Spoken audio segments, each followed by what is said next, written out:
Welcome to the Online SuperCoach podcast. Today, we have our special guest, Victor Dedaj. He is a global entrepreneur. He's a success coach, a health and wellness coach, a network marketer, and an author. So welcome, Victor. Well, thanks for having me on the show, Dennis. It's really good to be here. Sure. Yeah, no problem. Well, we always like to start off on the show asking our guests if you have like a quote or a mantra or a phrase that, that really inspires you, to get you going. Yeah, one phrase I like using is I always find a way, because it goes to my subconscious mind, and no matter what kind of adversity I come across, what kind of problems, it will make sure that I will find a way to get through it or solve the problem. That is really powerful. That's really, really good. Exactly. Like so many times you're dealing with so much stuff and you just, just look into yourself to figure it out. I like that. I really like that. So based on your resume, it sounds like you are like this modern Renaissance man. Like you're into a little bit so much of everything. You're like a serial entrepreneur. So why don't you how did you get your start in entrepreneurship, and tell us a little bit about like a quick brief career chronology of what you've done. Sure. I was in the corporate world for many years. I worked in operations, and I was a performance analyst for many years. And starting in 2008, I was starting to get tired of it, because after the market crash of 2008, things got really cutthroat in the business world. So make a long story short, a few years later, I got let go, and I actually did not feel too bad because I was really tired of it. And I took a little break and decided to go into entrepreneurship. I tried a bunch of different things. I went back and forth, did some network marketing, e-commerce, whole bunch of different things. And like with any entrepreneurial journey, the first couple of years, you make so many mistakes because you have absolutely no idea what you're doing. So it's a learning process. And then I started getting some mentors who taught me what I needed to do to stop making fewer mistakes. And I got myself certified as a success coach by Jack Canfield about 5 years ago. A couple of years ago, I got certified as a health and wellness coach. And I went back and forth between network marketing and e-commerce. And then I went back to network marketing a few years ago because I do love the industry.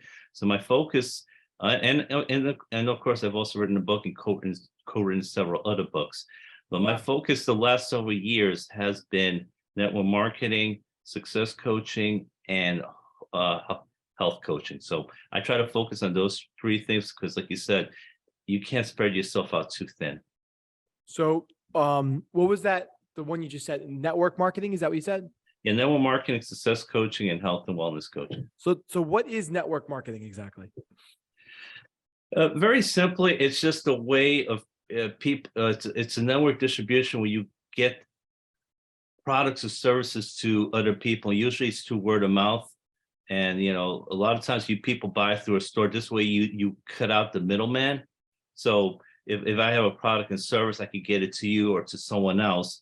And it's really through word of mouth advertising. So it's really just getting it to other people. And the way it works also, and the way the payment structure works, it's kind of similar to the way real estate brokers get paid, because you also, not only do you get products and services to other people, but you also bring people into the business. So you bring someone in and you help them to build their business, and then you help someone who joins that person underneath. So there could be several different levels, which is why sometimes it's also called multi-level marketing, because you get paid on several different levels, and you get a piece of a commission from each of those people on your downline. Kind of similar to the way a real estate broker and agent get paid. So that's pretty much the way network marketing works. So it's like, are you affiliate with any of those BNI groups or anything like that? I've done it in the past. BNI works, and I'm a big fan of networking. Because there's a saying, your network is your net worth. So the more people you network with, the better. You can never have too many friends, too many contacts, too many connections, because this is a people and relationship business. And the more relationships you build, the better. I love that. Your network is your net worth. That could have been another quote that you had. So tell us about a success coach. What is a success coach exactly? Well, I got certified by Jack Canfield. For those who do not know who he is, he became famous in the 90s by co-authoring the Chicken Soup for the Soul book series, which was the #3 book in the 1990s. And the whole book series has sold over 500 million copies worldwide. And so he's actually the #1 all-time nonfiction best-selling author, because he's authored and co-authored many books. And then after Chicken Soup for the Soul, he wrote The Success Principles, which is also a best-selling book. And he has a course on teaching the success principles. So it's a very intense course. He spent 2 weeks with him. The first week is there are 2 weeks live with him, and also there's an online portion as well. So going through all that, you have to give a bunch of talks, and it's very intense, and you learn a lot. It's because there's a lot of practical hands-on experience. He teaches you how to talk to people, how to do presentations, and he teaches you the success skills. You can read the book, but actually in these events, you also apply it. And there's a big difference between theory and practice. And Right. that's one of the things people do not understand about success. You can read about everything, but until you apply it, nothing really changes. The biggest learning is in the doing. Right. Right. So as a success coach, like, what do you like? How do you interact with your clients, and what is it exactly that you help them with? Well, I find that for the vast majority of people, it's a mental breakdown. It's a mindset issue. A lot of times people know most of the things that they need to do, but they don't do it. For example, most people, if they want to lose weight, they know what they need to do. Yeah. Eat fewer Stop calories, eating. processed foods, all that stuff, but it's what's in between. So the first thing you teach, and the first thing Jack teaches in his book, is take 100% responsibility, because you will find very few people do that.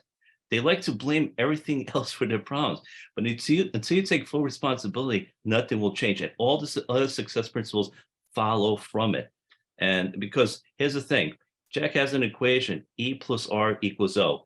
The event plus the response equals outcome. And a lot of times people think it's the event that determines your life. It's not. It is your response to that event. A lot of times people have the same event happen to them, but because they have different responses, they have a different outcome.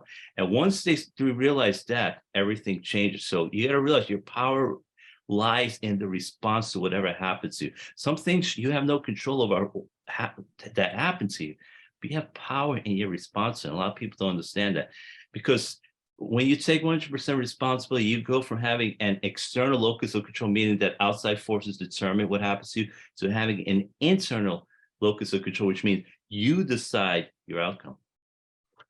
So essentially, I think what you're saying, so first of all, you keep spitting out all these great other lines here. Take 100% responsibility. Event plus response equals outcome. You can the treasure trove of all of these things. So essentially, as a success coach, you're trying to keep them accountable for their own actions and have them look inward instead of outward, as far as how to pull themselves out of wherever they are, basically, right? Yeah, absolutely. And you need to have someone hold you accountable, especially if you have your own business. Because here's the thing, when you're at a job, very often your boss holds you accountable. But if you're starting your own business, very often you have no one to hold you accountable. So Absolutely. you either need to have a coach to hold you accountable, or you can get an accountability partner. Because we have someone you have to meet up with once or twice or 3 times a week. They're not going to accept any excuses from you. So definitely being held accountable is a huge part of success. There are many other things. A lot of people don't know their numbers, for example. And if you don't know what you want, how many people you're talking to, how many sales you're getting, how many leads you get, if you don't know any of that, then you don't know how to improve, because what gets measured gets managed. So you also have to know your numbers. You'd be amazed how many people do not know their numbers. Yeah. Yeah. That's really great stuff. So as a, what type of people would make sense to get a coach or a mentor, or, because it's kind of like a mentor too, basically, right? Yeah. Absolutely. So for most people, if you're trying to improve, you're trying to get better, you move up in most professions, the vast majority of successful people have some sort of mentor or coaches. Athletes have mentors and coaches. The top athletes in the world all have coaches, because they can see things that you can improve that you can't. It's always good to have another eye look at it. And because, what we see is very limited. And every successful business person, every successful entrepreneur, they all have coaches. And a lot of people say, is it worth the money? And here's the thing.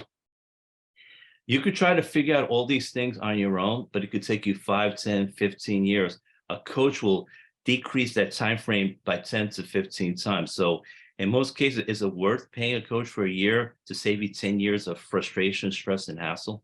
Yeah, yeah, absolutely.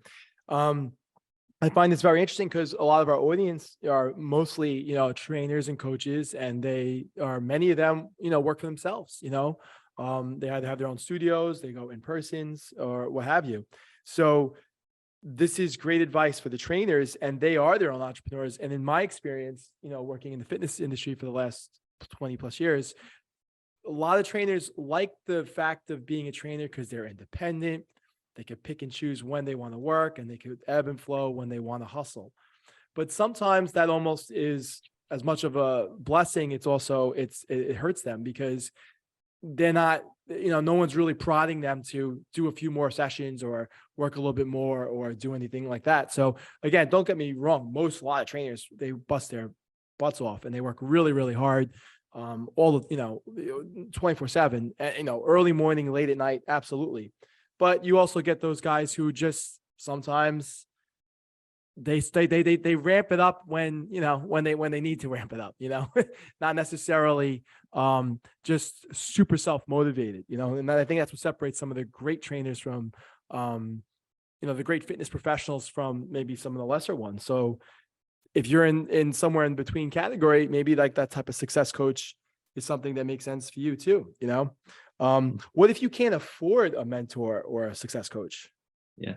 Well, in the beginning, what you can do is then you can watch videos online. There's plenty of great stuff on YouTube, for example. You can read books, and you can do stuff like that in the beginning until your financial situation is a little bit better.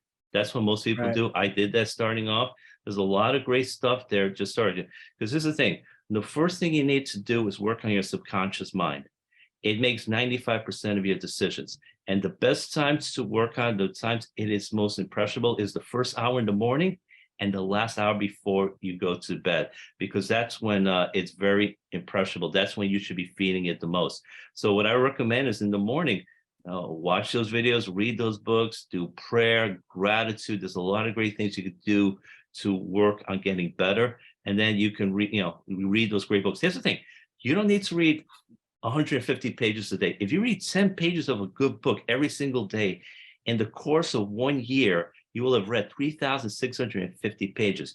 Oh, And I can wow. guarantee you, reading all those pages in 1 year will make a difference. People think they need to do everything overnight.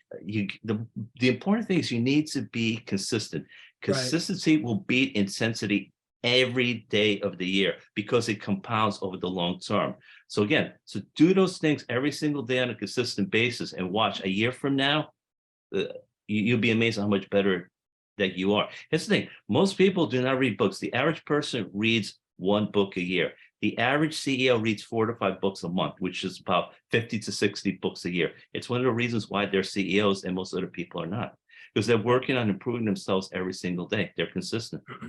Well, staying consistent and keep going consistently every day is something that should resonate with all the trainers, right? We always talk about working out, and it's all about just staying consistent. You'll have good workouts, you have bad workouts, you have great energy some days, you have good pumps some days, and you have, off days. But the important thing is to just keep coming in and keep checking that box, even on the bad days. So I think that this message that it really resonates with our audience for sure. And even the subconscious mind stuff is really interesting because I had a guest on a few months ago, Craig Ballantyne, and he wrote a book, The Perfect Day and Perfect Week Formula. And he talks exactly about that, about, the best time of day to kind of work. It kind of fluctuates with different people, but he mentioned that same thing, that in the first hour or so, when you first wake up, is when your mind is really, really racing, so that's a really, really good time to kind of, get going with some of those things. So that's all really, really good stuff. And we keep hearing the same stuff over and over again. So do you agree that, like, how important is it to invest in yourself? It is extremely important. Here's the thing. You have to look at yourself as a stock. You invest in a stock of a company if you think it's good, it's worth to invest in. And you got to think of yourself the same way. If you don't invest in yourself, you got to wonder, how good do I feel about myself? Do I really think it's worth investing in me? And you have to say, yes, I'm worth it, because the more you invest in yourself, the better you're going to do in the long run. Every successful person invests in themselves. And I can tell you that the more successful that they become, guess what? The more they invest in themselves, they spend even more money on coaching, on personal development. So you really need to invest yourself, because in the end, in most of these industries, whether it's coaching, network marketing, entrepreneurship, having your own business, it's, again, these things are relationship businesses, and people invest in you. They're going to like you for who you are. And here's the thing, the more you invest yourself, the better you develop yourself, the more you can help people, the more value you can give to people. Because people want to know, ultimately, can you help me? Can you solve my problems? And if you develop yourself, you invest in yourself, you're going to be able to solve many more problems for other people, because that's all they care about. People, there's a saying, people, when they buy a drill, they're not buying the drill, they're buying the hole that the drill can make for them. They want to know, can you make that hole for me and help me out? I love that. The more you invest in yourself, the more you'll be able to help more people and solve more problems. Mhm. That's really, really, really, really great stuff. So I totally 100% agree with that. I mean, there's so much there. What you said makes a lot of sense. And even comparing it to investing in stock, and people invest in all kinds of things, but what's better than invest in yourself, right? So and that's also, if CEOs are averaging 5 books a month and they're constantly investing in themselves, success leaves clues, right? Mhm. So let's Mhm. follow what they're doing. I mean, I read recently, talking about LeBron James, he just became the all-time scoring king. I think I read somewhere where he spends, I'm probably getting this wrong, $1 million or maybe $2 million a year on just his own health and fitness and wellness, his wellness care, basically. And you can kind of believe it, because he's had such a long career, and he's been very healthy almost his entire career. He's been rarely even injured. So he's 38 years old. He's leading the league in scoring. It's unbelievable. And it's obviously he's doing something right to his body, and he's investing in himself. Now that's more of a fitness wellness type thing, but it's still, that's his profession. That's his profession. So I totally Mhm. agree with everything that you're saying there. What are a few great tips for being successful? Figured I'd ask a success coach. Yeah. What are some tips to being successful? Yeah, number one, it starts with mindset. You really need to work on the things, the 6 inches between your 2 ears. You need to work on it every single day. Work on your personal development, like we talked about before. Read the books, watch the videos. Surround yourself with successful people. Who you surround yourself with, it is extremely important. Jim Rohn, who was a successful businessman and entrepreneur, used to say, you are the average of the 5 people you spend the most time with. So you got to look at who you are with. And if the people are very negative and drag you down, you need to get a new group of friends, a new circle. So that is something very important. Here's the thing, especially if you're a business owner and entrepreneur, when you get started, there are going to be some rough times. And if the people around you are going to say, it's not worth it, you should just go back to what you were doing before, you're much more likely to give up. But if you surround yourself with people who've been successful, and they can just give you advice on how you can improve, they'll tell you not to give up, just Yeah. keep going, keep persisting. It'll make a big difference. And that's another thing. Persistence is huge. Napoleon Hill talks about this in Think and Grow Rich. The people that are persistent will not give up. And sometimes, like he talks about, this person gave up 3 feet from the gold, and then he sold that equipment and that land to another guy who got a civil engineer who did some analysis and found out if he had gone 3 feet further, he would have found all this gold. And he lost all this gold because he gave up just 3 feet. And then that guy learned that lesson, and then he became an extremely successful insurance salesman. So a lot of times people give up right before they're about to hit success. That's why there's a lot of adversity you come across, but if you keep persevering and not give up, you will eventually become successful. So that's important. Again, I talked about consistency before. That is extremely important. I think meditation is something that's really important, because you get a lot of creative ideas, and it makes your brain function a lot better. And Tim Ferriss, who wrote the 4 Hour Work Week, did a survey many years ago, and he surveyed the top people in all kinds of different professions and fields. And one thing he discovered from the answers he got was 90% of them did some form of meditation or morning mindfulness every single day. So he says you really should consider meditation or some sort of morning mindfulness exercise. I think visualization is something really important because you visualize the kind of life that you want. Now, here's the thing. Your brain cannot tell the difference between a real event or an imagined event. So if you're imagining a successful career, what happens is there's structural tension in your subconscious mind between the kind of life that you have and the kind of life that you want. And the subconscious mind, which is so powerful, will go to work to find ways to get you that life that you want.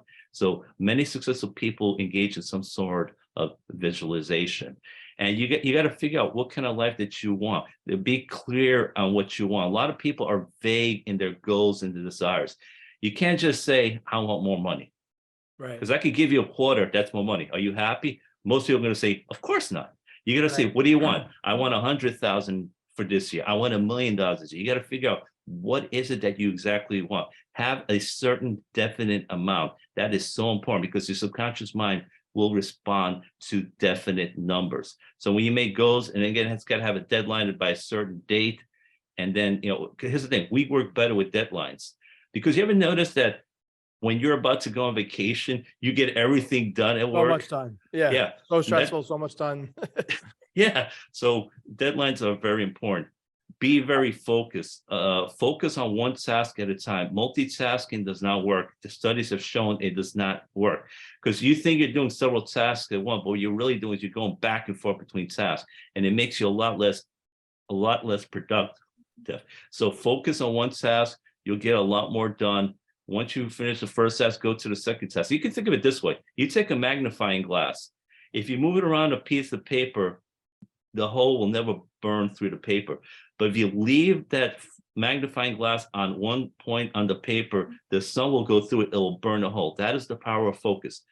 Follow one course until successful. So again, try to avoid multitasking, focus on one task at a time. You get a lot more done. And here's the other thing, when you go do several tasks at once, you lose the momentum from the first task when you switch to the second task, and then you go to the third task, and you try to go back to the first task, guess what? You got to rebuild that momentum again. Right. So you lose momentum, you go all over the place. Again, get a mentor. Another thing you could do is act as if you're already successful. That is something that's very powerful because you feel like you're already successful. It's incredible. Your subconscious mind starts believing it after a while. Another thing is celebrate all your little victories. A lot of people think they're not successful unless they have a mansion in Beverly Hills. They have a Rolls Royce. They're making $10 million. But you have a lot of little successes at your work. So look, if you just started a business and you got your first 2 clients, celebrate it. Right. If you got some leads for your business, celebrate. Any little thing that's making your business grow, celebrate. And here's the thing, keep a victory log because maybe a year from now, you're going through tough times, but you look through your victory log and you look at all these victories you had 6, 7, 8 months ago, you realize, oh, I can succeed because I had all these successes. A lot of times people forget about the successes. So Right. keep a victory log. It is very, very powerful. So those are just some successes I could Those are recommend. a lot. You gave me a ton right there. There's a lot. Mindset, surrounding yourself with successful people. Persistence is huge. Meditation, visualizations, don't multitask. I mean, you just like opened wide up there. And I did want to ask you a few questions since this is, with fitness mostly, about your health and wellness business. Like, tell me a little bit about that. Do you have clients online or are they all in person or are they all online? I have both. And basically is one of the things a lot of people a lot of people don't take care of themselves. A lot of people are vitamin and mineral deficient. It's a big cause of a lot of illnesses. So I also teach people to supplement because unfortunately, one of the problems with our diet is the foods that we eat right now don't have the nutrition that they had 100 years ago. So no matter how healthy a diet you have, for example, you're not going to get all the nutrition from your diet. So I teach them and I send people free health evaluations and I can see, where they're lacking. Maybe their blood sugar is too high, or maybe they're lacking in something else. And then I can recommend to them what they need to help improve themselves. Yeah. So how do you get your clients? What do you use to for client attraction? Number one, word of mouth. When you help people, that always helps. And I'm on social media all the time. I talk to a lot of people, and a lot of times I look to people who are dealing with health issues. So I ask them about it. So to me, the number one thing is I just go online and talk to people. I also am about to start a podcast. I haven't started yet, but and some of the things I'll be talking about would be the health and wellness issues. So I think I'm going to start creating more content as well. But primarily, I just talk to people online and also through Like friends. in different like Facebook groups and such like that, or just Facebook groups. Yeah, there's a lot of health and wellness groups on Facebook. LinkedIn is also very powerful. There are a lot of people on it. yeah. And one thing about LinkedIn is there are a lot of people on LinkedIn tend to have more money than people on Facebook. So if you're looking to get clients, you should definitely also take a look at LinkedIn. Because a lot of times you're dealing so with you just like start cold DMing people basically and just start talking to them if they're in like a group. Is that how you do it exactly?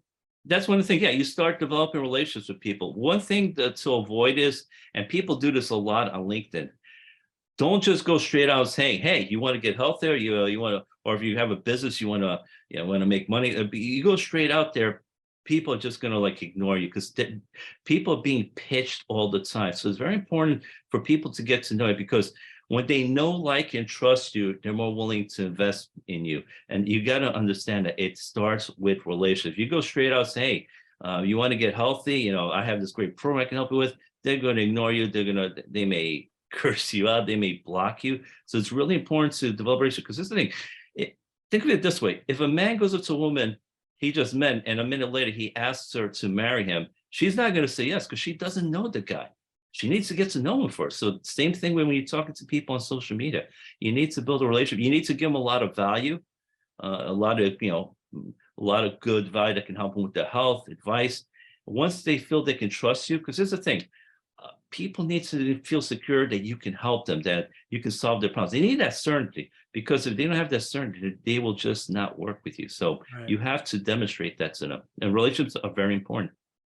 Well, this was a really great interview. You've given us like an absolute treasure trove worth of advice. Everything from just a quick recap. Your network is your net worth. Take 100% responsibility, right? Take 100% responsibility for your actions. Don't look outward, really. Event plus response equals outcome is really, really, really good. The more you invest in yourself, the better. What was the rest of that? The more you invest, there was something you said there that was really poignant, I thought. The more you invest in yourself is the better. Think of yourself as a stock. You invest in the stock because you think it's worth investing. You got to think of yourself as a prized piece of stock. Right. The best investment you can make is in yourself, because you can just help and serve so many more people when you develop yourself and invest in yourself. Right. You The more can help. you invest in yourself, the more you could. I think he said something like you could develop yourself. I think it was something like Exactly. that. You develop yourself, you become better, and the better you become, the more people you can help. The more people you can help, because more problems you could solve. Yeah, Exactly. Absolutely. And then there's all the stuff regarding like how to become successful. It starts with the mindset. Surround yourself with successful people. Persistence is enormous. Meditation is important. Visualizations. Don't multitask. And then the last thing I think you were saying was, develop relationships first. Don't just go in and, ask the date to come up. You want to just, you want to like develop the relationship first before you go any further. So that's all, I think, really great advice. Awesome. Thank you. Appreciate it. All right. Well, thanks again. I appreciate it. Good luck on starting your podcast and with all your continued success. Thank you. Appreciate you having me on the show. Have yourself a great day. You too. You too. Thank you. very Bye-bye. much. Yep.